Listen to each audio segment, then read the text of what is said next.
সবথেকে কম খরচে কলকাতা থেকে মাত্র 4 ঘন্টার ডিস্টেন্সে সমুদ্রের আবহাওয়া উপভোগ করতে 1 রাত 2 দিনের জন্য আপনারা চলে যেতে পারেন মন্দারমণি। আর সাথে থাকে যদি সুইমিং পুল তাহলে তো আরোই ভালো হয়। এরকমই একটি রিসর্ট যার নাম হলো রিকার্ডো বিচ রিসর্ট।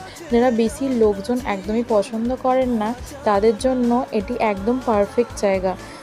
এখানে যেমন সুন্দর কটেজ আছে তেমন হচ্ছে এখানকার সি ফেসিং একটি ডিলাক্স রুম আছে রিসেপশন এরিয়ার পাশে। ওখানে বসার জায়গা আছে যেখান থেকে আপনি সমুদ্রের ভিউ দেখতে পাবেন। আর সবথেকে ভালো হলো একটি বড় সুইমিং পুল আছে যেখানে আপনি খুব মজা করে স্নান করতে পারবেন। আর সন্ধ্যের বেলার অ্যাম্বিয়েন্সটা হচ্ছে খুবই ভালো। এখানকার খাবার দাবার ডিনার লাঞ্চ সব কটার টেস্টই খুব ভালো। আর ওনারা আপনাদের থাকার হচ্ছে 1750 টাকা প্লাস হচ্ছে ব্রেকফাস্ট তার সাথে ইনক্লুড আছে।